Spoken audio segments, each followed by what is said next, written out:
he's not infallible, but he's really pretty good. You'd say, wow, this person, if he makes a mistake, it's going to be an understandable mistake. That's historian and New Testament scholar Lydia McGrew. I'm Nate Hansen, and this is Faith Lab. A lot of Christians were taught to treat the Gospels as spiritually meaningful without ever being shown why they should count as historically reliable. So we asked Lydia McGrew a basic question. What kind of trust do these books actually deserve, and why? But before she got into the evidence, Lydia wanted to clear something up. Because the way a lot of Christians were taught to think about this actually gets in the way.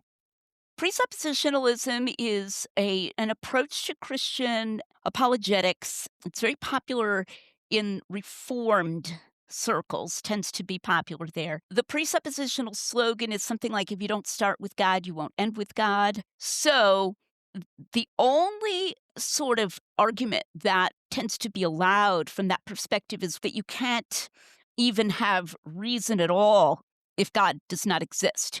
Now, I think there's value to the argument from reason. C.S. Lewis gave an example of that. Where did human reason come from, and that kind of thing.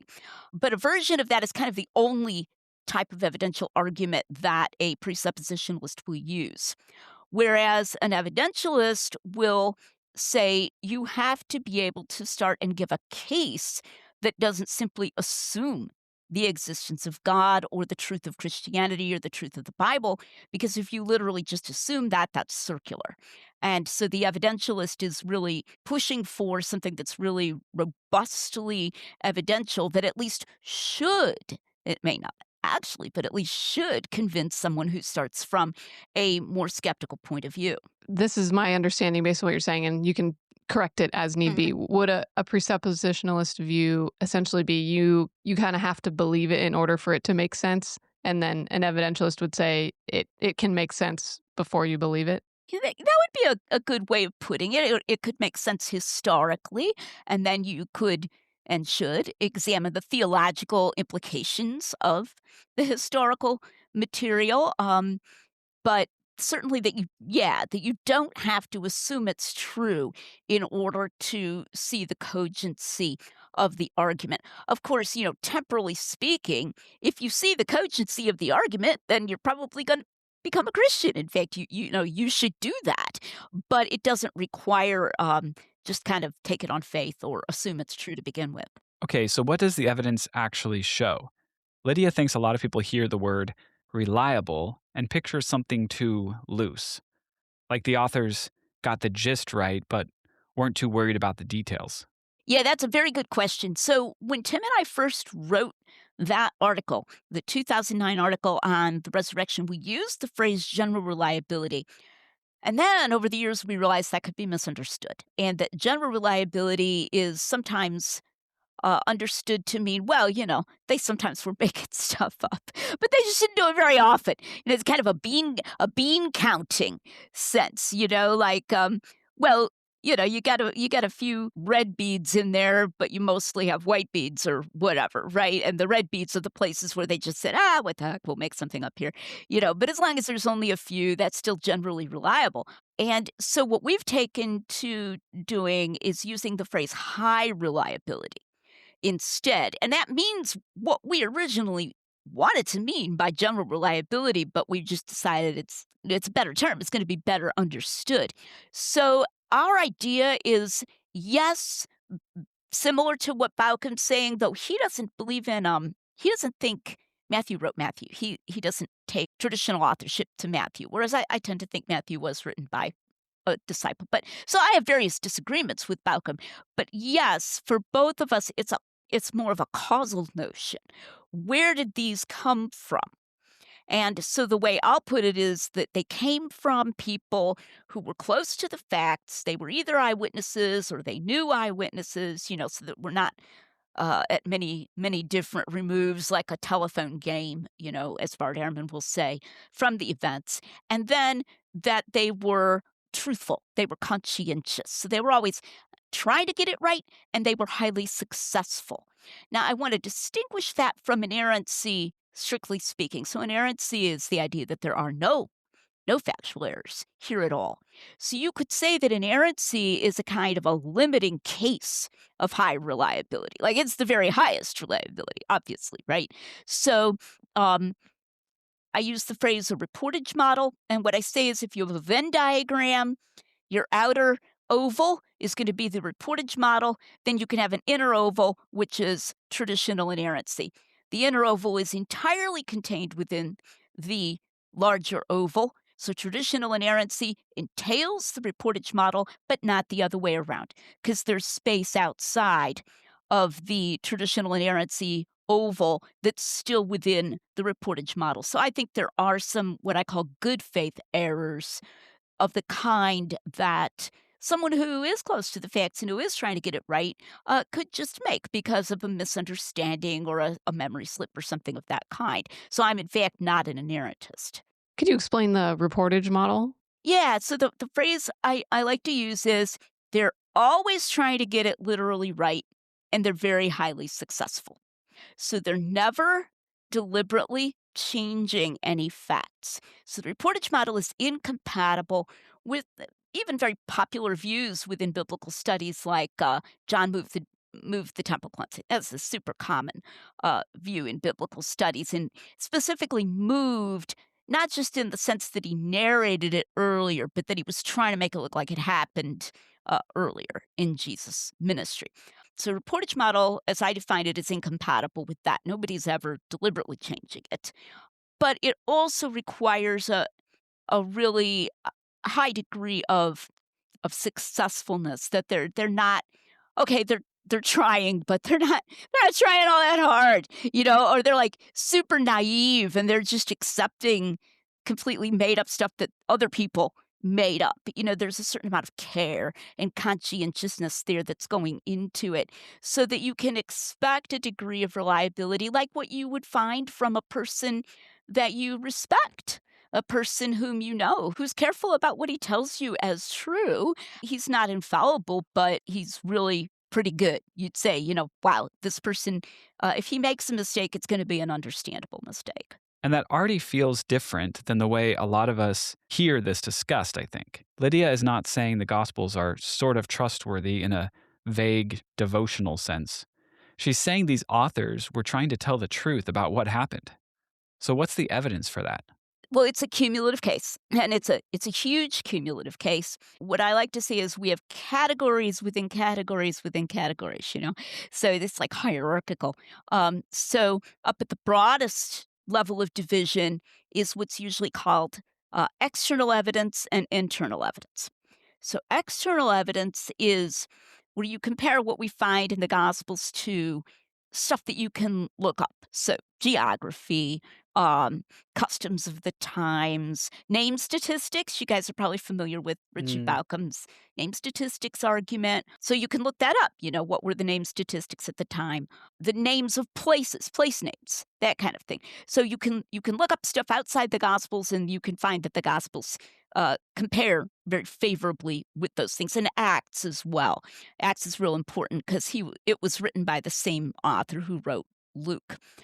Okay, that's external. Internal would be markers of truth that we compare to what we know of memoirs or people who are, in fact, telling the truth. So it's still not just like presuppositionally assuming the Gospels are true, but it's internal in the sense that we're not so much comparing it to specific facts that we know from outside the Gospels, like this was the name of this town or something like that, or the name of this ruler, but rather we're comparing it to more general characteristics of what eyewitness testimony and truthful testimony looks like. And so then those are, so undesigned coincidences would be a category of internal evidence.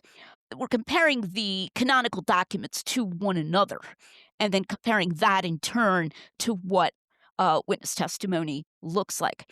But then within each of those, external and internal, you have further other categories, geography, customs, culture, names, blah, blah, blah. Over here, undesigned coincidences, what I call unexplained allusions, what I call asides, where the author pauses to make an explanation. Those kinds of things are categories of internal evidences. And then you have the specifics under each one of those. You could think of it almost as kind of an inverted tree shape. That's a lot of categories. So Shelby asked Lydia for the kind of example that makes this less abstract. I know that undesigned coincidences is one of the things that Nate learned from, your research and found really fascinating. So could you dive into that a little bit and give us your favorite examples of the undesigned coincidences? And then you said illusions, something about illusions. But yeah, let's totally dig into that, nerd out on us with like the passages that you see those things in. Sure. Well, there's a lot, and it is a cumulative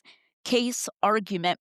And people say, "What's your favorite?" And I'm like, "Well, my favorite is maybe the one I learned most recently," or something like that. It's hard sometimes to have a favorite, but I'll give one of my favorites from the Gospels, and then maybe one of my favorites from Acts. Though the Acts ones, man, they take longer to tell, but it's so worth it if you read the Let's do Acts it. section of Hidden in Plain Yeah. View.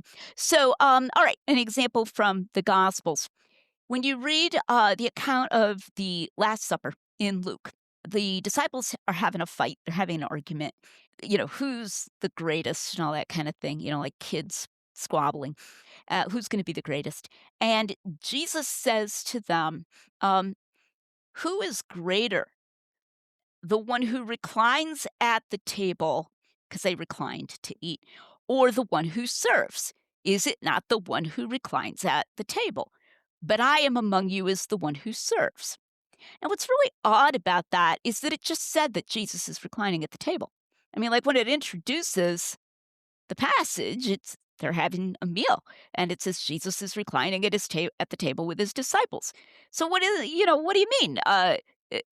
I'm I'm the one who serves. In other words, in contrast with the one who's reclining, it just said that he is reclining at the table. So that's weird. All right.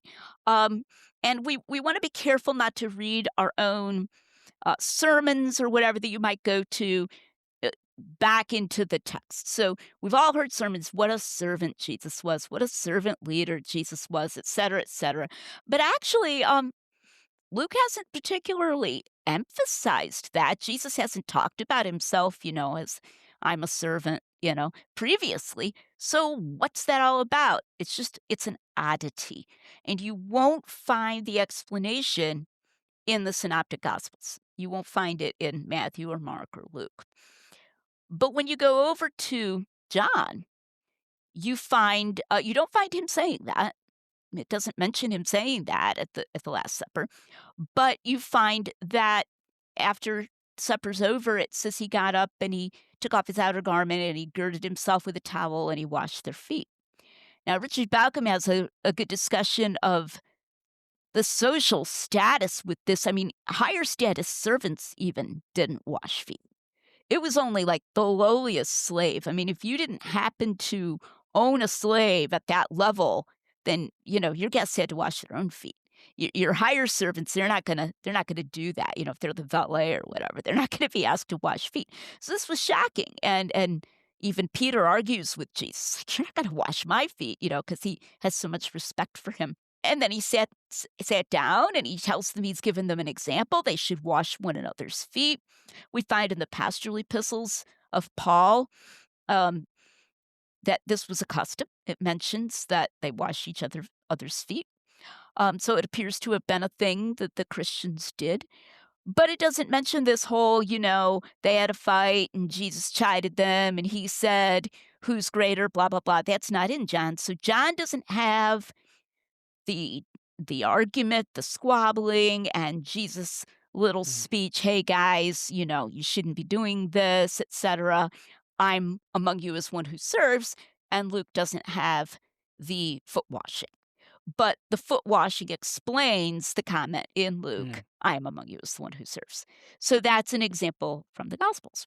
In the full interview, Lydia walks through another example involving the woman who anoints Jesus and why she thinks Luke is actually describing a completely different event than the other Gospels. She also takes on one of the biggest objections, that John's long speeches can't possibly be real memories.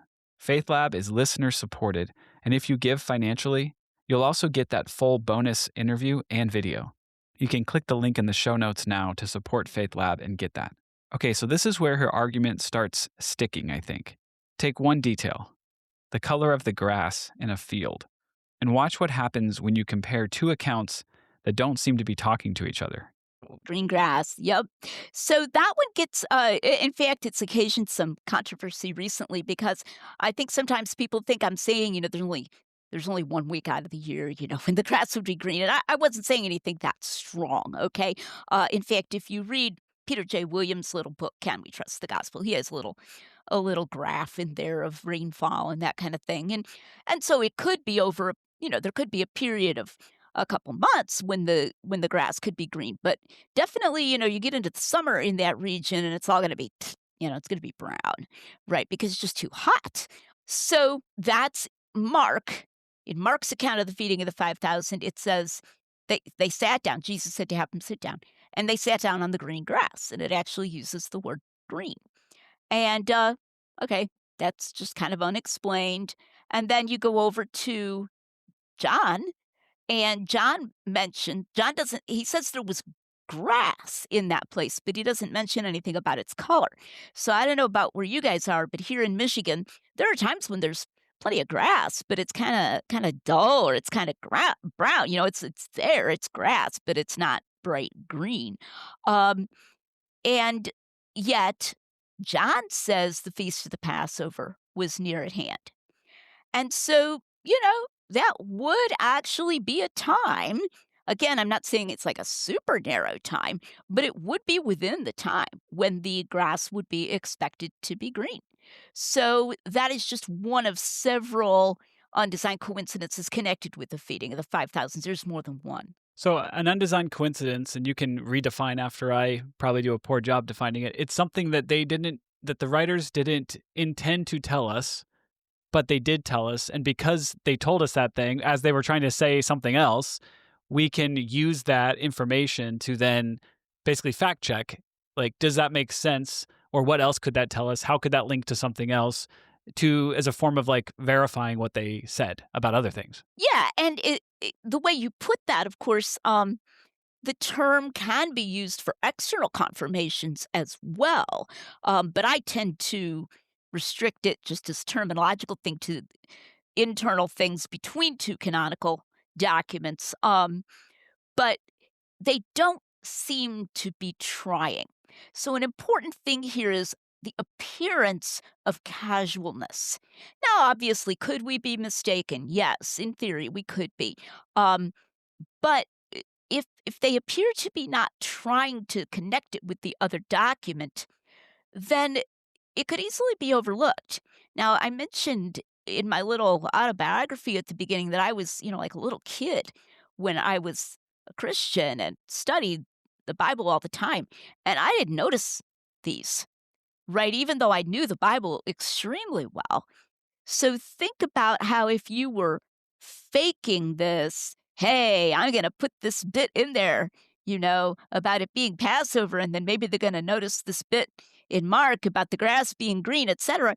Like, you could waste your effort because people might not even notice it. So that apparent casualness, I think, has evidential value. Another thing that has evidential value is apparent discrepancies. There actually are apparent discrepancies between John and Mark concerning the feeding of the 5,000.